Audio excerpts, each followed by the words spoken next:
Hit TV YouTube channels లో మీ వ్యాపార ప్రకటనలకు మరియు ప్రమోషనల్ ఇంటర్వ్యూస్ కోసం వెంటనే సంప్రదించండి. ఏంటండి ఇలా చెప్పపెట్టకుండా పెళ్లి చేసేసుకుంటే ఎలా మీరు? ఇక్కడికి వచ్చే ముందు ఎవరు అదే నాకు అడిగారా? అది అడగడం కాదు, ఆ, ఆ స్క్రీన్ షాట్ నాకు ఆ వీడియోలో స్క్రీన్ షాట్ పెట్టి నాకు పెట్టి హ్యాపీ మ్యారేజ్ లైఫ్ అన్నా అంటున్నారు. నాకు పెళ్లి కాలేదురా బాబు అని చెప్పి నేను అట్లా చూసుకోండి తర్వాత ఎవరు పిల్లనివ్వరేమో. ఏమో అలాగే అలాగే ఉన్నట్లు కొన్ని పరిస్థితి. అది సూట్స్ కోసం, అది మీరు బేబీ టూ చూసుంటే అవును, అవును. అంటే మ్యారేజ్ అంటే నేను లవ్ చేసిన అమ్మాయిని మ్యారేజ్ చేసుకున్న తర్వాత ఎలా చూడాలి, తనతో ఆ విధంగా ఎప్పుడు కలవాలి అనే ఇంటెన్షన్ తోటి చేసింది అనమాట. కానీ అసలు అదేమో మీకు పెళ్ళైపోయినట్టు మొత్తం వైరల్ అయిపోయింది. చాలా వరకు అలాగే అయిపోయింది. అంటే పెళ్లి ఆ లొకేషన్ కొంచెం పబ్లిక్ లో ఉంటది. ఆ టెంపుల్ దగ్గరికి వెళ్ళి చేసేటప్పటికి చుట్టుపక్కల వాళ్ళందరూ వచ్చారు. ఉమ్, అందరూ ఫోటోలు అడగడం, వీడియోస్ తీసుకోవడం జరిగింది. వాళ్ళు పర్సనల్ గా స్టేటస్లు పెట్టి హ్యాపీ మ్యారేజ్ లైఫ్ అని పెట్టేవారు అనమాట. ఓకే. వాళ్ళు చూసి వాళ్ళ మళ్ళీ నాకు ఫోన్ చేసేవారు, చెప్పబెట్టకుండా ఎందుకు పెళ్లి చేసుకున్నాం అని. సో అలా మీకు సోనీ రెడ్డి గారికి అయిపోయింది. పెళ్ళి అయిపోయింది. ఇంట్లో వాళ్ళు ఏమైనా కంగారు పడ్డారా? చెప్పేశాను వాళ్ళకి ముందే. ఓకే. ముందు మా అమ్మకి చెప్పి ఇలా ఇలా ట్రెండ్ అవుతుంది, మరి మీ దగ్గరికి వస్తే నువ్వు కంగారు పడకమ్మని చెప్పాను. అమ్మకి వెళ్తాడు బాగోదు ఇలాంటివి తెలిస్తే ఇంకా ఇబ్బంది. మళ్ళీ షాక్ అది అది కూడా సీక్రెట్ గుళ్ళో పెళ్లి చేసుకున్నారు రమణ అనేసి వాళ్ళందరూ అలాంటి నా ఛానల్ ఒక స్టేట్మెంట్ ఇచ్చాను అనమాట. ఇలా సూట్ కోసం తీసుకున్నాము, ఎవరు తప్పుగా అబద్ధం చేసుకోకండి అనేసి నేను చిన్న స్టేట్మెంట్ ఇవ్వడం జరిగింది. సో ఎంతమంది ఫ్యామిలీ మెంబర్స్ అండి మీరు? మేము 4 members మేడం. అన్నయ్య, అక్క, నేను, చెల్లి. సో ఆ అన్నయ్య మ్యారేజ్? చెల్లికి అందరికి మ్యారేజ్ అంతే, అయిపోయింది. ఓకే. ఇంకా నా కోసం పాపం ఎదురు చూస్తున్నారు వాళ్ళు.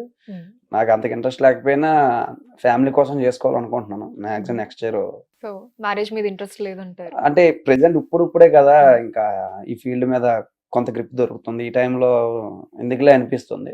అంతేనండి, లేకపోతే అప్పుడు ఆ లవ్ దీంతో అది నా మైండ్ లో లేదు.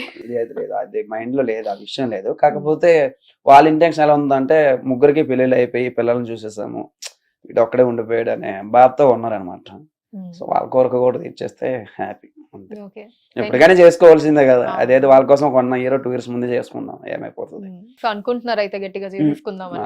అది అమ్మ వాళ్ళకి అప్పు చెప్పేశాను, మీరే చూడండి అని చెప్పేశాను అనమాట. సో ఇందాక కూడా మీరు అన్నారంటే ఇప్పుడు ఉన్న పొజిషన్ పరంగా మీరు ఎలా ఫీల్ అవుతున్నారు ఏంటి అంటే, అసలు చాలా హ్యాపీగా ఉందండి. ఎందుకంటే ఒక 0 stage నుంచి ఎన్నో అవమానాలు ఎదుర్కొంటూ మెల్లమెల్లగా ఆపర్చునిటీస్ దక్కించుకుంటూ ఇలా ఇప్పుడు రావటం ఎవరికన్నా హ్యాపీయే కదా అని చెప్పి. సో అంటే ఆ అవమానాలు అన్నది మీరు ఇక్కడ మెన్షన్ చేశారు కాబట్టి నేను అడుగుతున్నాను, అంటే ఏంటండి ఎలాంటి రకమైన అవమానాలను ఎదుర్కొన్నారు?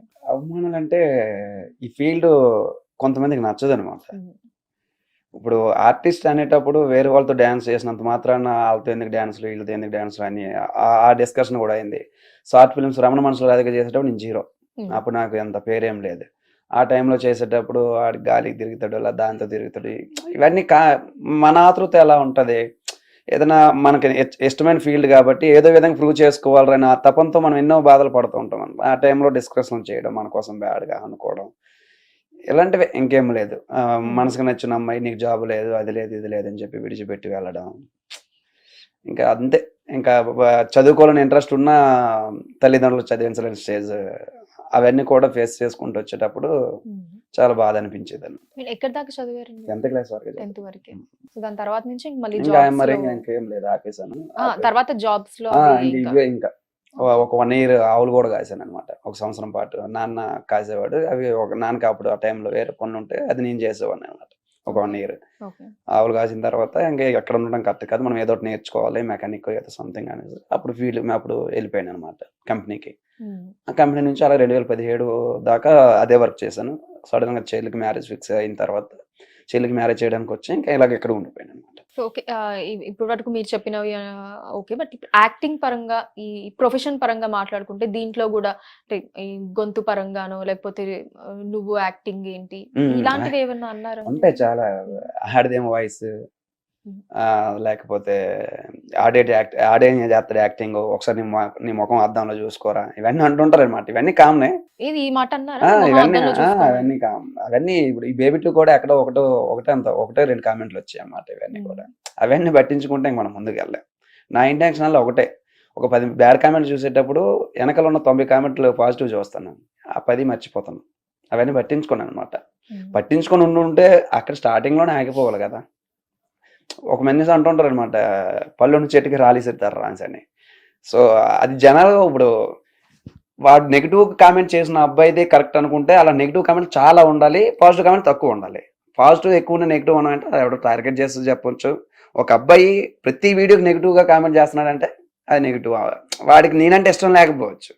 అలాంటి దాన్ని మనం తీసుకొని మనం అక్కడ ఆగిపోవడం కరెక్ట్ కాదు. ఇలాంటివి మిమ్మల్ని బాధ పెట్టవు ఇప్పుడు కూడా? ఎప్పుడు కూడా బాధ పెట్టాను. సరే, కమెంట్లు అంటే ఓకే, మీరు అన్నట్టు చాలా పాజిటివ్ ఉంటాయి, ఒకటి రెండు నెగిటివ్ ఉంటాయి.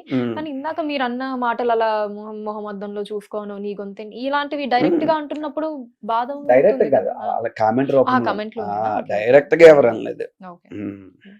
మామూలుగా కామెంట్ రూపంలోనే అనుకుంటారు, యాక్టింగ్ నీకు అవసరమా, పాటలు పాడుకోవచ్చు కదా, ఇలాంటివన్నీ ఉంటాయి అనమాట.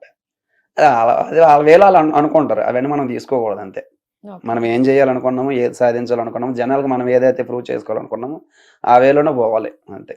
సో మీ పల్సర్ బైక్ అది ఎంత పాపులర్ అయిందో తర్వాత శ్రీదేవి డ్రామా కంపెనీలో మీరు పాడిన సాంగ్ కూడా అంతే, దాని తర్వాత అంత పాపులర్ అయింది బాగా. అవును మేడం. సో దాంట్లో అందరి గురించి పాట పాడారు కానీ ఎస్పెషల్లీ భాను గారి మీద ఎక్కువ ఫోకస్ పెట్టి కొంచెం స్పెషల్ గా పాడారు. అఫ్ కోర్స్ అక్కడ ఎన్విరాన్మెంట్, ఆ వైబ్ అదంతా కూడా చూసే వాళ్ళందరికీ అలానే అనిపించింది. స్పెషల్ ఇంట్రెస్ట్, బాగా గట్టిగా ట్రై చేస్తున్నారు రమణ భాను కోసం అనని. అది లేదు మేడం, రేపు చూడడానికి ఈరోజు నైట్ చెప్పారు డైరెక్టర్ గారు, ఒక 10 మంది అమ్మాయిల పేర్లు ఇస్తాను, వాళ్ళ మీద ఒక పాట కావాలని. సో అందరినీ చూసుకుంటే ఎవరిని మనం అంటే 10 మందిని టార్గెట్ చేయలేము, ఎవరిని ఒక్కరినే టార్గెట్ చేయాలి అని ఒక ఆలోచనలు చూస్తూ ఉంటే భాను పేరు అయితే ఆ పాటకు సెట్ అవుతుంది అనమాట. అంటే ప్రాస బాగా సెట్ అవుతుంది, తననే తీసుకుందామని తనని హైలైట్ చేస్తూ తన కోసం పాడాను అనమాట. అంతే తప్పగానే వేరే ఆలోచన అయితే ఏం లేదు. ప్రాసెస్ సెట్ అవుతుంది. అక్కడ ఉన్న మిగతా వల్ల ఏ పేర్లు మీకు ప్రాసెస్ సెట్ అవ్వలేదు, ఓన్లీ భాను గారి పేరే అప్పటికల్లా అనిపించింది మేడం అంతే. ఓకే. రేపు చూడడానికి ఈరోజు నైట్ ఏముంటది మేడం, మీకు తెలియదు ఏముంది. అంతేలేండి. సరే, మరి ఆ తర్వాత ఇంకా అలాంటి 1-2 జరిగినట్టున్నాయి. నెక్స్ట్ ఎపిసోడ్ లో కూడా మళ్ళీ తన కోసం తన్ని నన్ను లీడ్ చేసి ఒక ఈవెంట్ చేశారనమాట. అది కూడా మంచి రేటింగ్ వచ్చింది. So okay. అండ్ ఆబ్వియస్లీ ఇంకా ఒకసారి పెయిర్ అన్నది హిట్ అయ్యి అవడం వల్ల అలా కంటిన్యూ చేశారు అంతే తప్ప ఏం లేదు. అక్కడ నేను లైవ్ ఈవెంట్స్ కి వెళ్ళేటప్పుడు మీ ఇద్దరు పెళ్ళప్పుడని అడుగుతున్నారు, ఏం అది డైరెక్టర్ సార్ని బట్టి ఉంటది, ఇంకా మనం చేసేది ఏం లేదు. ఏమో అండి, మా డైరెక్టర్ గారిని అడగండి, ఎప్పుడు స్టేజ్ మీద పెళ్లి చేస్తారు, ఎప్పుడు దారి కట్టేస్తాను చెప్పాలి ఇంకంతే. ఓకే. సో అంటే మీరన్నట్టు మనకి టీఆర్పీ రేటింగ్ దీని వల్ల కూడా మనకి కొన్ని హిట్ అయినవి అలా కంటిన్యూ చేస్తున్నాను. చెయ్యొచ్చు మేడం, చెప్పలేము. అది చేస్తారని కూడా నేను చెప్పను, చేయరని కూడా చెప్పను. చేస్తే మాత్రం ఇంకా నాకు ఇంకొక మంచి అవకాశం వచ్చినట్టుగా కదా.